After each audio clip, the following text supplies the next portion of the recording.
آله وأصحابه وأنصاره وأهل ملته ومن اهتدى. أشهد أن لا إله إلا الله وحده لا شريك له، وأشهد أن سيدنا محمدا عبده ورسوله. اللهم صل وسلم وبارك على سيدنا محمد وعلى آله وأصحابه أجمعين. قالوا سبحانك لا علم لنا إلا ما علمتنا إنك أنت العليم الحكيم. اللهم رب اشرح لي صدري ويسر لي أمري واحلل عقدة من لساني يفقه قولي. اللهم ذكرني منهما نسيت وعلمني منهما جهلت ثم أما بعد. Ayah-ayah, ibu-ibu, muslimin muslimat yang dirahmati Allah Subhanahu wa taala. Alhamdulillah, seperti biasa untuk yang pertamanya, bersama-sama kita meninggikan kesyukuran kita kepada Allah Subhanahu wa taala, kerana sekali lagi Allah Subhanahu wa taala masih lagi mengurniakan kepada kita umur yang panjang untuk bersama-sama kita dapat terus melakukan ketaatan kepada Allah Subhanahu wa taala. Dan juga alhamdulillah sekali lagi juga Allah Subhanahu wa taala masih lagi memberikan kesempatan dan juga peluang kepada kita untuk bersama-sama kita dapat berkumpul dan juga berhimpun di dalam rumah Allah Subhanahu wa taala. Mudah-mudahan keberadaan dan juga perhimpunan kita pada malam ini dinilai oleh Allah Subhanahu wa taala merupakan sebahagian daripada amal-amal yang soleh, dan mudah-mudahan diterima di sisi Allah Subhanahu wa taala, insya-Allah. Amin ya rabbal alamin. Baik ayah-ayah, ibu-ibu, muslimin muslimat yang dirahmati Allah Subhanahu wa taala. Insya-Allah pada malam ni tuan-tuan, sebelum kita menunggu masuknya waktu solat Isyak, jadi pada malam ni tuan-tuan, saya menggantikan Ustaz Zamri Hashim yang tidak dapat hadir pada malam ini. Jadi saya bercadang pada malam ini tuan-tuan, pada malam ni kita sama-sama mengambil manfaat dan juga pengajaran daripada isi kitab Kekeliruan Umat. Inilah jawapannya, yang disusun oleh Ustaz Muhadir Haji Joy hafizahullahu taala anhu, iaitu bagi menggantikan pengajian kita yang lepas. Ahad yang lepas patutnya pengajian kita di dalam kitab ni, kitab Kekeliruan Umat. Jadi pada pertemuan yang lepas saya tak dapat hadir, ada urusan sikit tuan-tuan. Jadi pada malam ni saya bercadang kita sambunglah perbicaraan kita di dalam kitab Kekeliruan Umat. Inilah jawapannya, insya-Allah tuan-tuan. Sama-sama kita mengambil manfaat daripada kitab ini.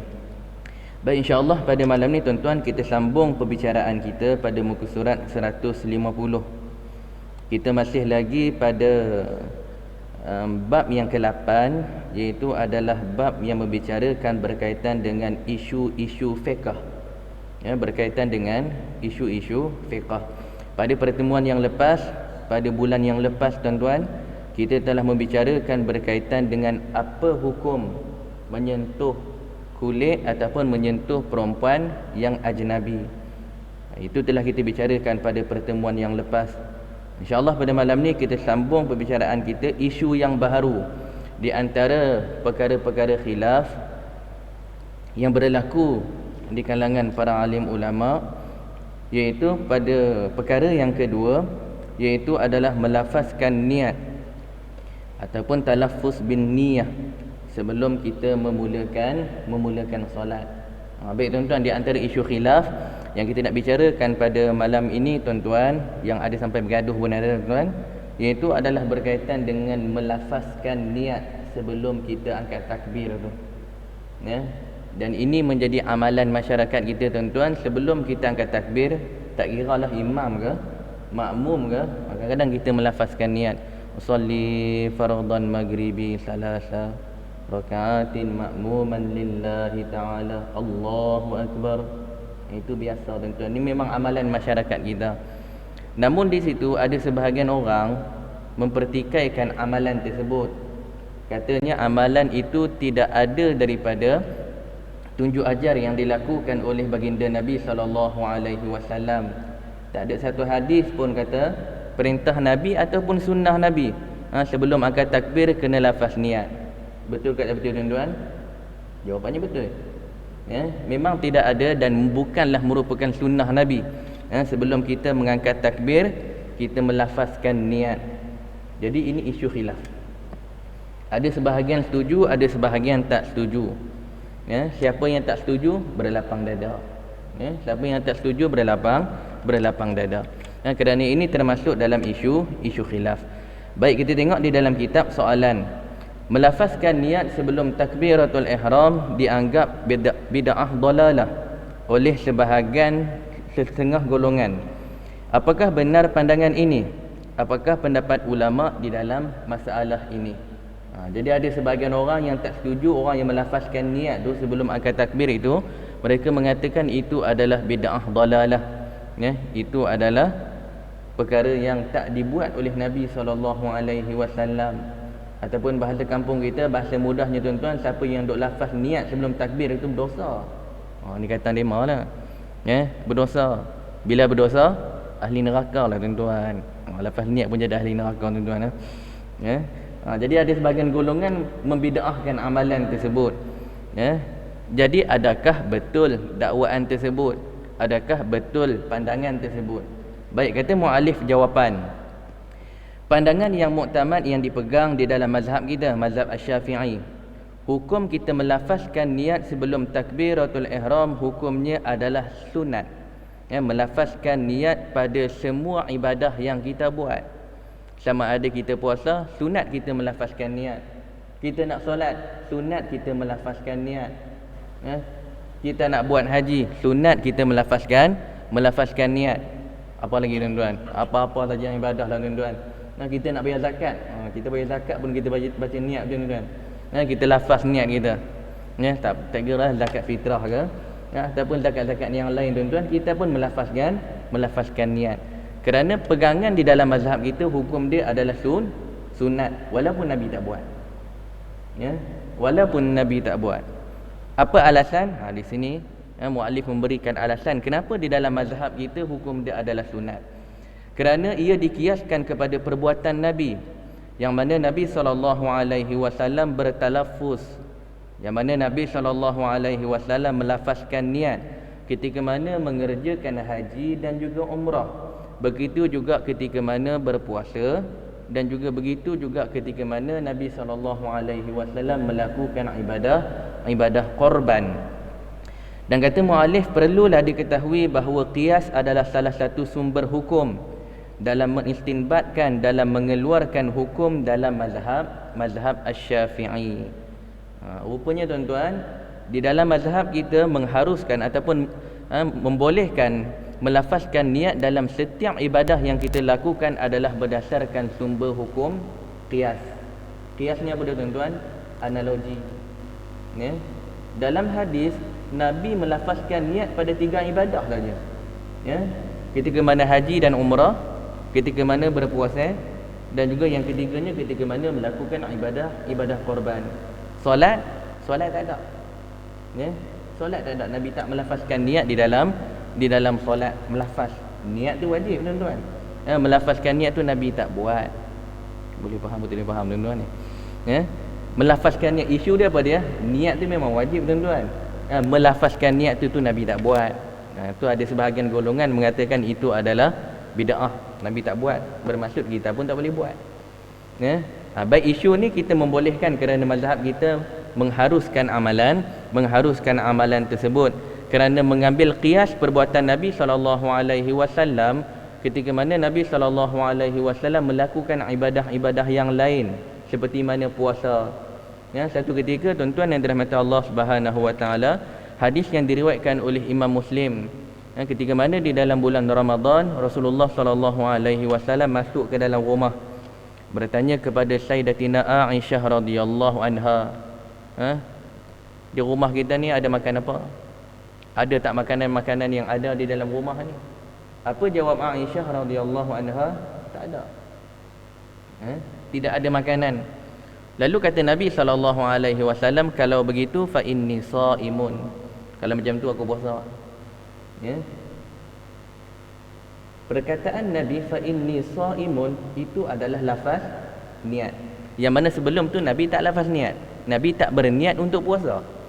Tetapi apabila tuan-tuan yang dirahmati Allah Subhanahu wa taala makanan tak ada, Rasulullah terus melafazkan niat, bercadang hari itu kita puasalah.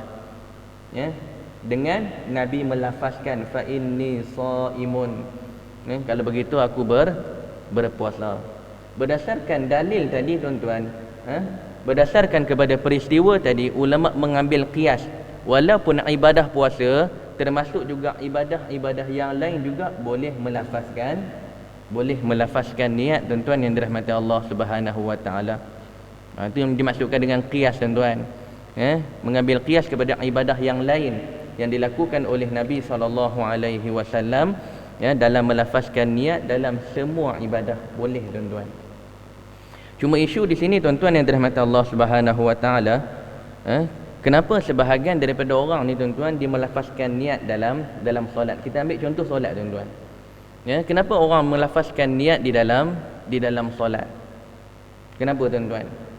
Kerana, tuan-tuan yang dirahmati Allah Subhanahu wa taala, kerana melafazkan niat ini adalah untuk membantu buat perkara yang wajib.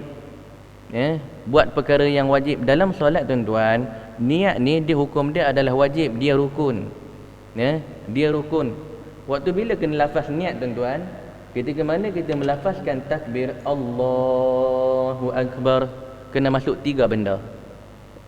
Kena masuk 3 benda: qasad, ta'rid dan juga ta'yin. Qasad yang pertama, sahaja aku. Ta'rid, solat fardu. Ta'yin, maghrib. Sahaja aku solat fardu maghrib. Tu waktu apa? Ketika mana kita sebut Allahu Akbar. Kena ada 3 benda tu. Sahaja aku solat fardu maghrib. Bagi tuan-tuan, ayah-ayah, ibu-ibu, muslimin muslimat yang dirahmati Allah Subhanahu wa taala, bagi tuan-tuan, bagi kita lah, kita jenis mengaji ni, bagi kita mudah buat benda tu. Bagi kita mudah, simple je. Sebab apa dia? Niat ni dia lintasan hati, tuan-tuan. Niat ni dia lintasan hati. Cukuplah sekadar ingat aja. Dia cukup sekadar ingat aja, saja aku solat fardu maghrib, cukup lah. Tak payah lafaz pun tak apa. Tuan-tuan memang hebat dah. Masuk solat, imam akan takbir, kita di belakang Allahu Akbar. Tak ada masalah. Tetapi, tuan-tuan, kena ingat, ada sebahagian orang yang minoriti ni, ada sebahagian orang dia ada penyakit. Penyakit apa dia, tuan-tuan? Iaitu penyakit kebanyakan golongan-golongan veteran lah, tuan-tuan. Saya nampak golongan muda ni mungkin ada, tapi saya setakat ni tak pernah jumpa lah.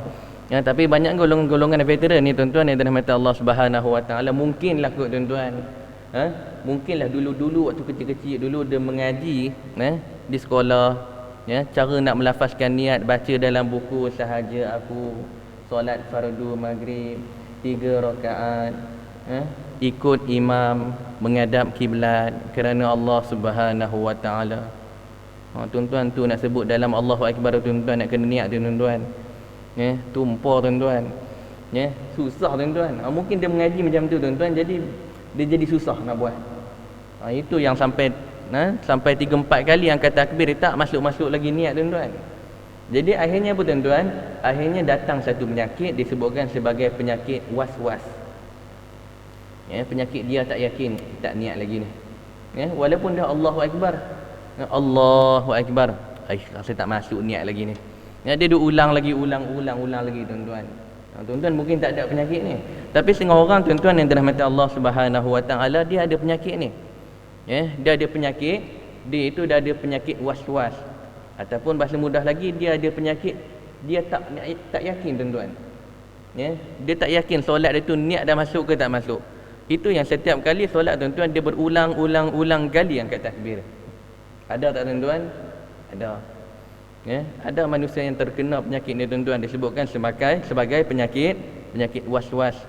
Sebab itulah ulama-ulama kita, tuan-tuan, mengambil satu inisiatif bagi nak mengubat penyakit was-was ni, tuan-tuan yang dirahmati Allah Subhanahu wa taala, dan juga menjadi amalan masyarakat kita, tuan-tuan.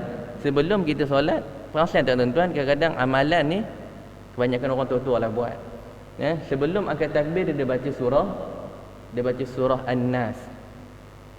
Surah An-Nas, ataupun dia baca Rabbi a'udzubika min hamazatis syayatin wa a'udzubika rabbi an yahdurun. Kemudian dia baca qul a'udzu birabbin nas malikin nas. Ni pun bukan sunnah, tuan-tuan.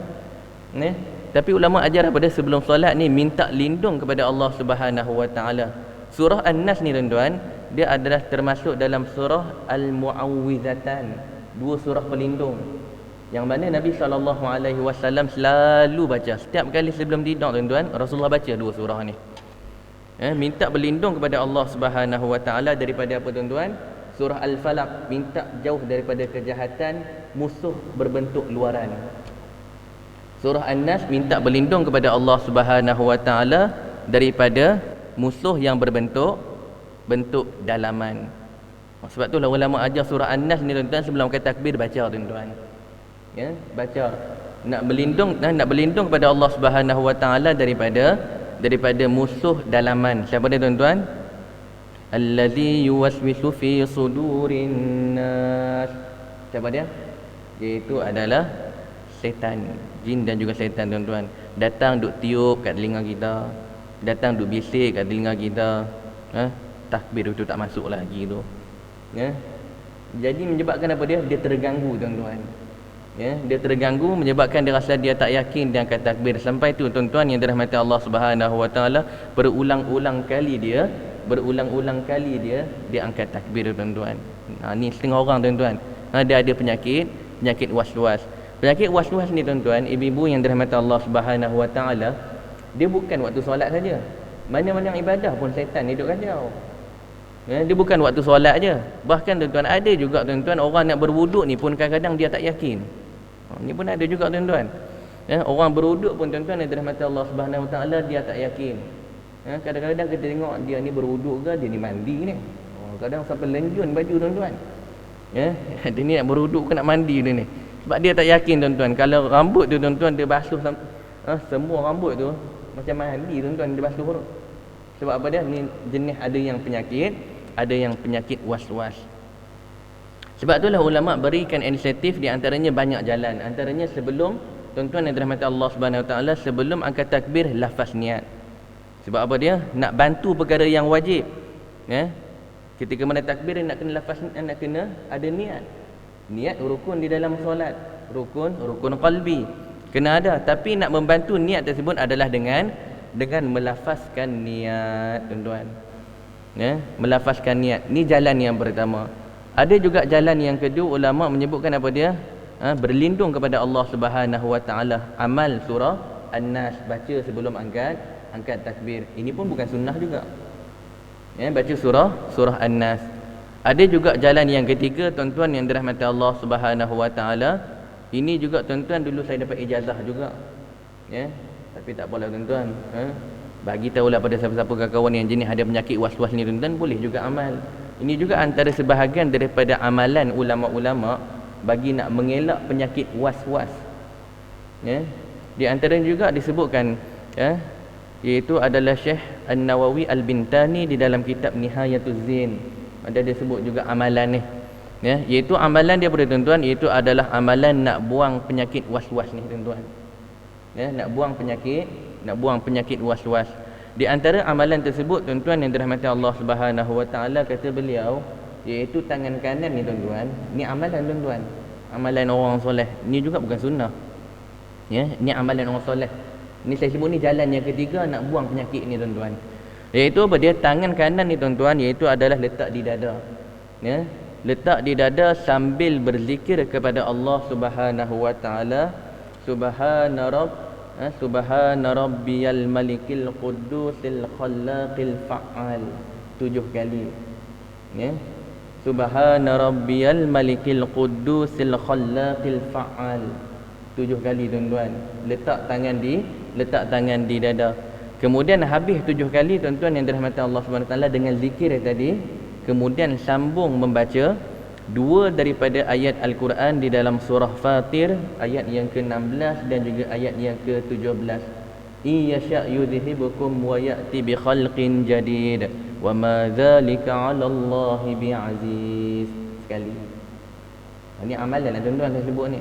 Disebutkan di dalam kitab-kitab ulama-ulama kita ni. Ni amalan nak buang penyakit, nak buang penyakit was-was. Amalan ni banyaklah. Maksud amalan ni banyak jalan yang ulama berikan kepada kita. Kalau kita kena penyakit tu, buat tuan-tuan. Boleh dapat tuan-tuan. Pegang di dada tuan-tuan, baca Subhana rabbiyal malikil qudusil khallaqil fa'al 7 kali. Ulang balik Subhana rabbiyal malikil qudusil khallaqil fa'al. Iyasha' yuzhibukum wa ya'ti bi khalqin jadid wa ma dzalika 'ala Allahi bi'aziz. Sekali. Itu ayat Quran. Surah Fatir ayat yang ke-16 dan juga ayat yang ke-17. Walaupun dia bukan sunnah tuan-tuan, tapi dia amalan-amalan orang soleh. Mereka melalui amalan tersebut dan amalan tersebut berkesan. Dapat menghilangkan penyakit was-was. Ni bagi sesiapa lah tuan-tuan yang ada penyakit was-was ni buat. Walaupun dia bukan sunnah. Tuan-tuan, tak bid'ah, insya-Allah tak bid'ah. Buatlah tuan-tuan, nak bagi hilang penyakit ni. Kadang-kadang kita kesian juga tuan-tuan tengok orang yang angkat takbir berulang-ulang kali. Bila orang angkat takbir berulang-ulang kali, kata Imam An-Nawawi di dalam kitab Majmu', dia tak dapat fadilat takbiratul ihram. Cukup rugi tuan-tuan. Tak dapat. Kadang-kadang imam dah baca surah ke depan pun dia duk angkat takbir lagi, Allahu Akbar. Kita duduk sebelah pun rasa semak tuan-tuan kan. Duk angkat takbir banyak kali tuan-tuan. Ni penyakit tuan-tuan. Penyakit ni tuan-tuan dia kena ubat. Saya sebut tadi 3 jalan tadilah ulama bagi inisiatif untuk mengubat penyakit tersebut. Yang pertama apa dia? Lafaz niat. Ni kita duk bicara ni.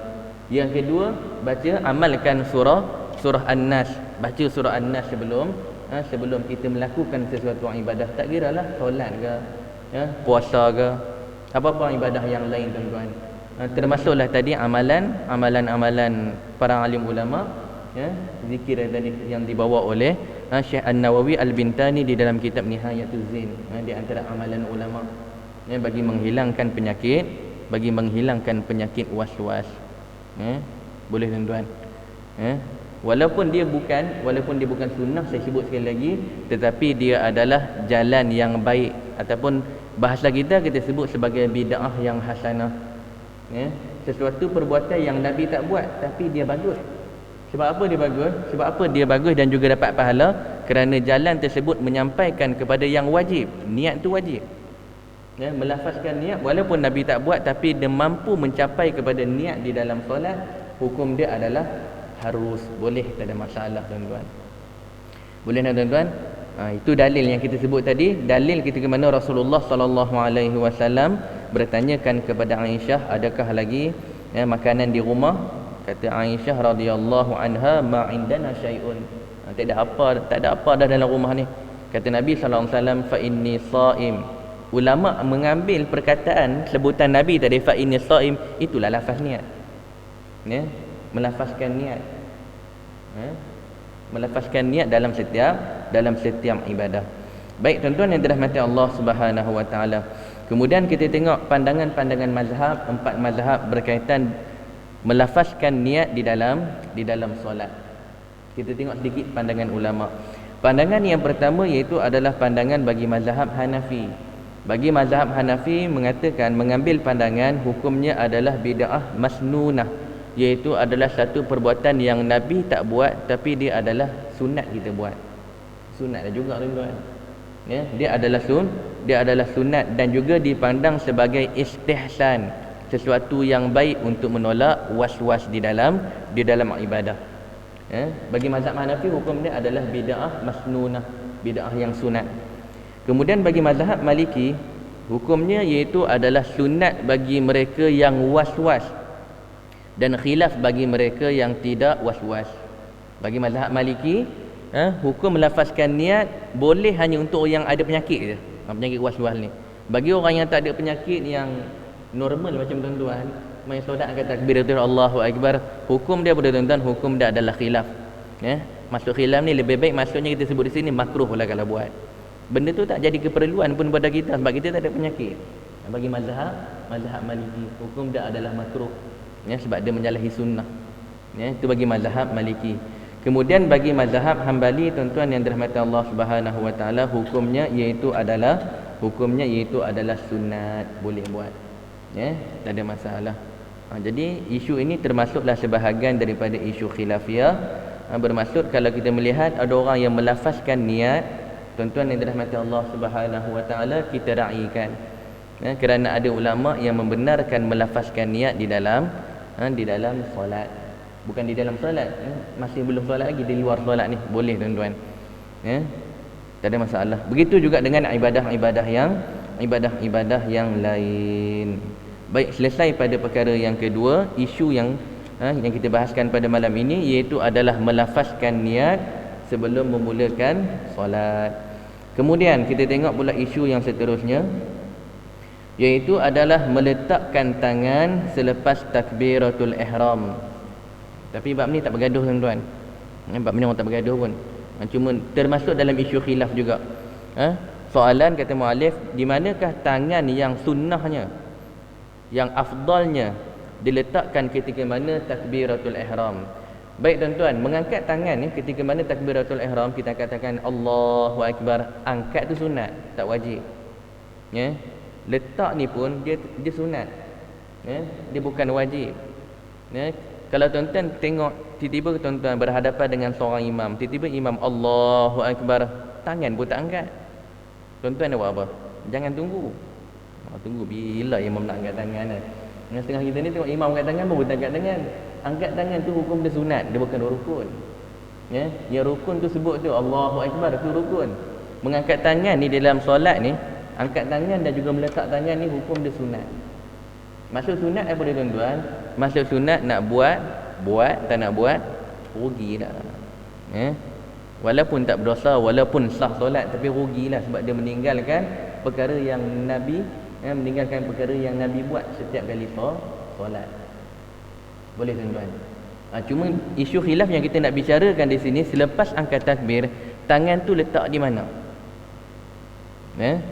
Tangan tu letak di mana? Kadang-kadang kita solat tuan-tuan, nak tengok orang solat. Baru-baru ni tuan-tuan saya solat di masjid wilayah. Masjid wilayah ni tuan-tuan yang dirahmati Allah Subhanahu Wa Taala, majoriti nampak orang, nampak majoriti orang foreigner ni ramai berbanding dengan orang tempatan di masjid wilayah ni. Jadi macam-macam style ada di situ tuan-tuan. Ketika mana angkat takbir ni tuan-tuan, kita nampak macam-macam tuan-tuan. Macam ni pun ada. Solat macam ni ada yang letak di sisi pun ada, macam-macam. Ada yang letak di bawah pun ada, bawah pusat. Berbeza, ni berbeza pandangan di dalam mazhab kita tuan-tuan yang dirahmati Allah Subhanahu Wa Taala. Syiah pun ada juga tuan-tuan. Syiah dia terbang. Dan angkat takbir dia macam ni tuan-tuan. Dia nak terbang ke mana pun kita tak tahu. Syiah, itu pandangan itu memang tertolak terus lah tuan-tuan. Syiah dan angkat takbir ni dia buat macam ni tuan-tuan. Dia buat macam ni. Jangan buat macam tu pula. Tuan-tuan nampak orang macam tu Syiah apa macam tu. Mazhab Syiah memang dia angkat takbir dia style macam tu. Wallahu alam nak terbang ke mana. Tapi dia memang tak ada dalam hadis Nabi SAW. Cuma tuan-tuan yang dirahmati Allah Subhanahu Wa Taala, di manakah keadaan yang disebutkan di sini, keadaan yang paling tepat menepati sunnah Nabi SAW ketika mana letak selepas angkat takbir, di mana? Baik tuan-tuan yang dirahmati Allah Subhanahu Wa Taala, jawapan ulama khilaf berkaitan dengan meletak tangan ketika mana takbiratul ihram. Mengikut mazhab Asy-Syafi'i, ia diletakkan di bawah dada dan di atas pusat. Cara ini telah disebutkan dalam 20 buah hadis yang diriwayatkan oleh 18 orang sahabat Nabi SAW dan juga tabi'in. Sebagaimana hadis yang diriwayatkan oleh Wa'il bin Hajar, "Shallaitu ma'a Rasulillah sallallahu alaihi wasallam wa wada'a yadahu al-yumna 'ala yadil yusra 'ala sadri."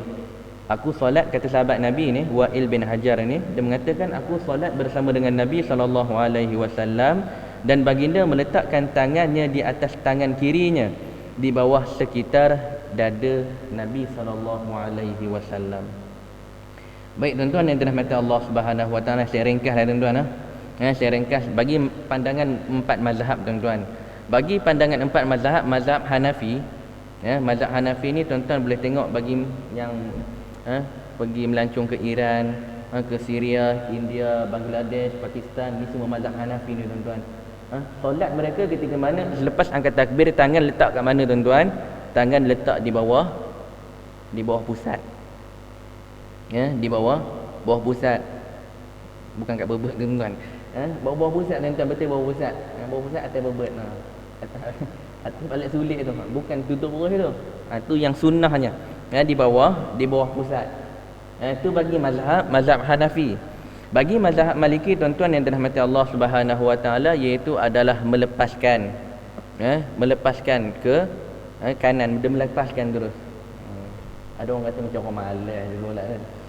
Bukan malas tuan-tuan, kalau orang Melayu tu jangan cakap dia malas. Itu dia pegang mazhab Maliki, pandangan yang mengatakan sunnah Nabi juga adalah ketika mana selepas takbiratul ihram letak di letak di sebelah kanan kita dan kanan kiri, melepaskan tangan kita. Itu bagi mazhab Maliki. Mazhab Maliki. Dan juga pada mazhab kita tuan-tuan yang dirahmati Allah Subhanahu wa taala, iaitu adalah di atas pusat, di bawah dada. Ni tempat kita letak dada. Dia khilaf di kalangan ulama. Ni pegangan mazhab kita. Itu yang tuan-tuan tengok kita solat rata-rata tu kita duduk pegang macam tu lah. Di bawah dada, di atas pusat. Itu pada pandangan mazhab kita, mazhab Asy-Syafi'i. Kemudian bagi mazhab Hambali serupa dengan mazhab Hanafi, iaitu adalah di bawah pusat. Di bawah pusat. Itu perbezaan di antara empat mazhab tersebut tuan-tuan yang dirahmati Allah Subhanahu wa taala. Di atas dada tuan-tuan. Di sini ada juga orang letak di atas dada. Di atas dada ada juga hadis, tapi hadis itu diriwayatkan oleh Imam Abu Daud dan juga Imam Ibnu Khuzaimah. Tapi hadis tu hadis yang dhaif. Hadis tu hadis dhaif. Letak tangan di dada ni, di atas dada ni, itu adalah pandangan menurut kepada pandangan hadis yang dhaif. Hadis tak kuat lah. Hadis tak kuat. Tapi nak buat pun tak mengapa, sebab hukum dia adalah sunat. Hukum dia adalah sunat saja. Dia bukan wajib. Dan juga tuan-tuan yang dirahmati Allah Subhanahu wa taala, perlu juga kita ingat dalam kita memegang tangan ni tuan-tuan, waktu kita letak tangan di dada kita, meletakkan tangan, dia ada 3 cara kita meletak tuan-tuan.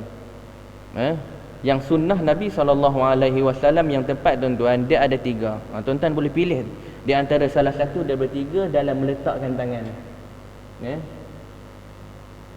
Cara yang pertama macam mana tuan-tuan? Cara yang pertama iaitu adalah macam ni. Allahu Akbar. Ni kita letak ni macam ni.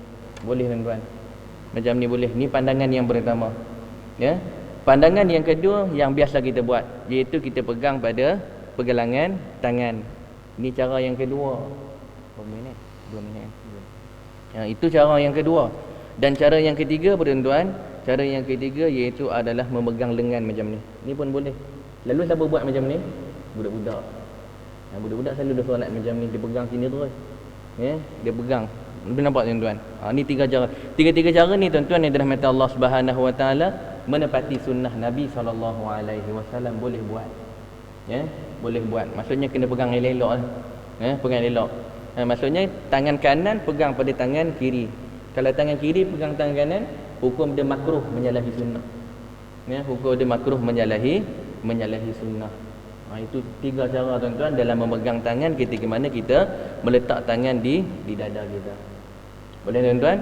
Jadi ketika mana mengangkat takbir tuan-tuan yang dirahmati Allah Subhanahu wa taala, pandangan yang kita pegang mengikut mazhab Asy-Syafi'i iaitu adalah di bawah dada dan juga di atas pusat. Ni saya sebut tuan-tuan. Sebab isu ni saya rasa tak bergaduh pun. Tak bergaduh, cuma dia termasuk di kalangan perbezaan pandangan di kalangan para alim ulama. Baik tuan-tuan yang dirahmati Allah Subhanahu wa taala, saya rasa cukup setakat tu. Insya-Allah pada pertemuan akan datang kita sambung pada perkara yang keempat, bagaimana cara daripada sujud naik ke rakaat yang seterusnya. Bagaimana cara kita daripada sujud kita naik pada rakaat yang kedua, naik rakaat yang ketiga, naik rakaat yang keempat. Bagaimana cara sunnah Nabi SAW yang perlu kita buat. Ni juga banyak kesalahan kita buat tuan-tuan, menyalahi sunnah Nabi SAW. InsyaAllah pada pertemuan akan datang.